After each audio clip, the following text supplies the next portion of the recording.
From the CyberHub bunker and studio, you're tuning in to the CyberHub Podcast. And now for your host and CISO, James Azar. Good morning, cybersecurity gang. Welcome to another week and another episode of the CyberHub Podcast Practitioner Brief. Today is a special day, episode 400 of this show. If you would have told me 400 episodes ago you'd be doing this show for 400 episodes, I would have probably laughed and said, not so sure. But thank you all for tuning in. Thank you for being part of this awesome community, for spending 10 to 15 minutes every morning with me here on the show. Really appreciate you. That wouldn't be 400 episodes would not be possible without all of you. So thank you.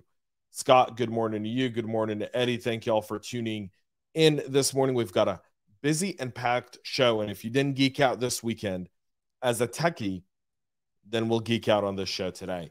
We've got a lot of things to go over. We're going to get right into that. But before we do, a 400 episode tradition of a cup of coffee, my double espresso. I don't know if you guys can see just how hot it is because the steam is still coming out of the glass. You can probably see that the glass is still steamed right there because, yeah, this espresso is just right off the machine. So coffee cup cheers. For those that were listening and not watching, giving you a little description. So over the weekend, OpenAI launched the new ChatGPT bot, and it is cool, so cool that Ax Sharma over at Bleeping Computer did such an awesome write-up that it beat the one I had done. So just like, all right, we're just going to go ahead and use this one. This OpenAI is so cool because it can spot open security vulnerabilities. It can write an essay or an entire block of functional code on a whim. It can open portals. It can do so much. It can do a virtual and a virtual and a virtual machine, like crazy. But as a CISO, I've always talked about automation. I've always talked about real automation. How do we have our people do really smart work and get rid of some of that mundane work? And here it is.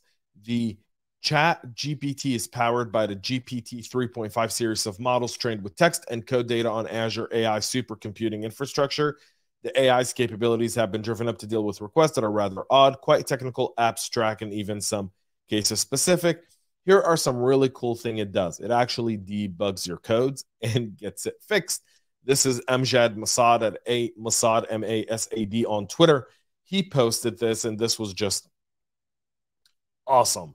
I was actually watching the full conversation on Twitter. So really super cool. Mazin Ahmed said it can actually detect security vulnerabilities and create POC exploits. It detected a cross-site vulnerability in code samples. And really cool conversation there. Go to Twitter. All the links are in the show notes. You guys definitely want to see that it could deploy a virtual machine. It did deploy a virtual machine for this one user by the name of researcher scientist Jonas DeGrave. It can travel across dimension in about half the time. It looked at a quantum computer terminal, just some really cool stuff. It can generate Nmap scans. This one was really, really cool. It's not a real Nmap. There's no real Nmap application running, but super cool here as well. You can tweet and style. So that it also will do tweeting for you. It'll write software with zero coding required to create a PHP program that scans for open ports on a host name. That was there as well. You can reverse engineer shellcode, rewrite it in C, have it connected to the internet. This may be the next big thing in AI, in true AI, folks. And, we hear a lot of security partners and vendors always talk about AI, and it's kind of like a marketing term. But this is really our expectation of AI. It really is that. And so, we'll see how accurate it is. There are some limitations here, and they did note those. And you can obviously see some of the limitations are it's still not 100%. It still may generate incorrect information. It could produce harmful instructions or biased content depending on how people use it. and it's got limited knowledge of the world or events after 2021. So again, could it still be used within tech, within a program? Yes.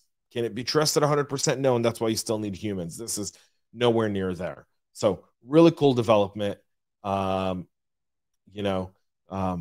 Really, really cool. Some great comments here, and I'll address those. I'll type those out for the sake of time after the show.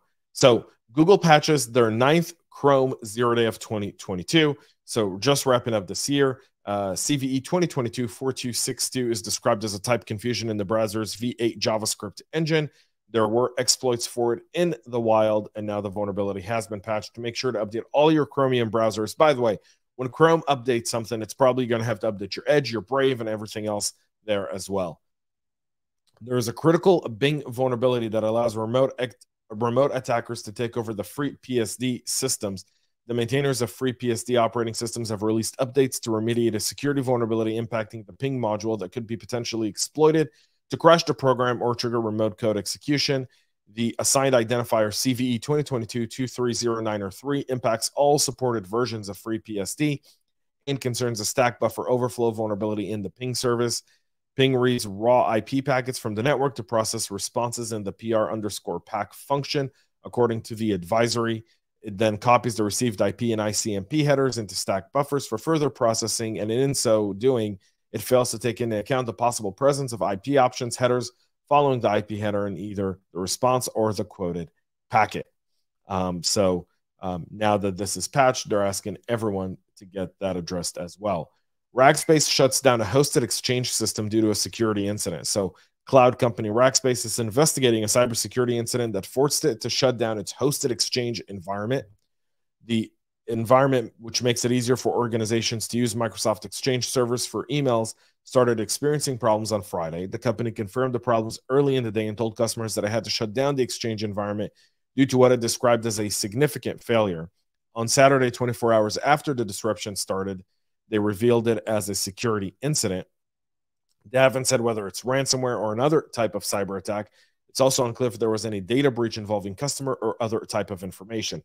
So my heart goes out to the folks over at Rackspace. It's never easy to be in this situation on a Friday afternoon.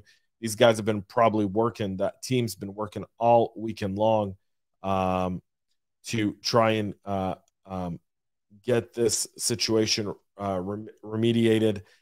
Kevin Beaumont, security researcher, believes the incident may involve the exploitation of known vulnerabilities affecting Exchange, specifically CVE 2022-41040 and CVE 2022-41082, known as proxy, not shell.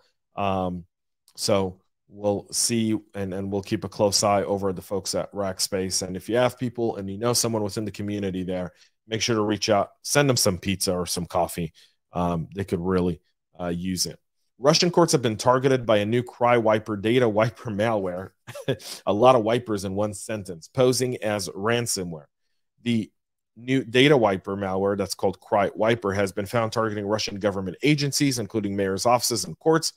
Although it's disguised as ransomware and extorts money for decrypting data, it does not actually encrypt. It actually deletes the data, according to Kaspersky.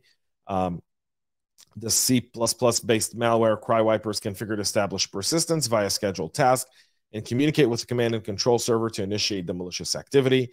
Besides terminating processes related to database and email servers, the malware is equipped with capabilities to delete shadow copies of files and modify the Windows registry to prevent RDP connections in a likely attempt to obstruct incident response efforts. As a last step, the wiper corrupts all files with the exception of those with a .exe, .dll, LNK, and sys and MSI extensions. Asks for a ransomware, but really they're just deleting files. And by the way, this ransomware right now that's predominantly being used in kind of against Ukraine and Russia and that conflict will eventually make its way to corporations. And you can see it become part of a corporate espionage. China wants to take away a competitor so that their Chinese competitor has a better grip on the market. They'll use this malware. Won't be far-fetched at all. Won't be far-fetched at all. FBI director has raised additional national security concerns around TikTok. Chris Wray has been talking about this nonstop for several months now. But at some point, Congress and the White House have to take some sort of action.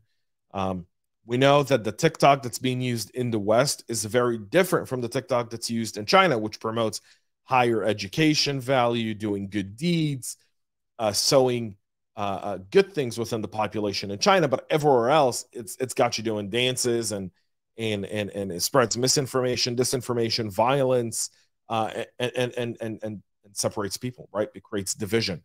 And that's part of the China 100-year plan. If you read the book, the 100-year plan, you obviously understand China's goal is to sow division across the entire globe, which allows it to really exploit those countries.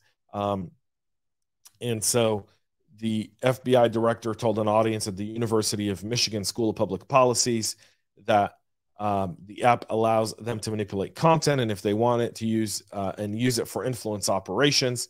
He also asserted that all of these things are in the hands of a government that doesn't share our values, that has a mission that's very much at odds at what's at the best interest of the United States. And I completely agree with Director Ray here. Concerned about China's influence, the Trump administration had threatened to ban the app. We know that ByteDance has been accessing European and U.S. data and have had access to it. So the time has come to once and for all ban TikTok. And one, I would update all of your company policies to ban TikTok on any company device. If you've got email, Teams, Zoom, SharePoint, anything, ban it. You can't have TikTok on your device. If you do, terminatable offense. Really, really easy. That's how you get rid of it there. Don't have, that's first priority.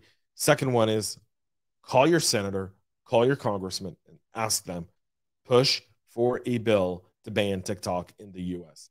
Period. It's not good for our country. It's not good for our kids. And it's giving the Chinese a whole lot more data than they should ever need. Folks, that's it for our show today. We'll be back with a whole lot more tomorrow morning, live right here, 9 a.m. Eastern, every single day on LinkedIn, Facebook, YouTube. 9:30 a.m. we do the rebroadcast on Facebook, on our business LinkedIn page, and also on Twitch. So you can catch that there. Thank you all for tuning in. Have a great rest of your day. Have a great week.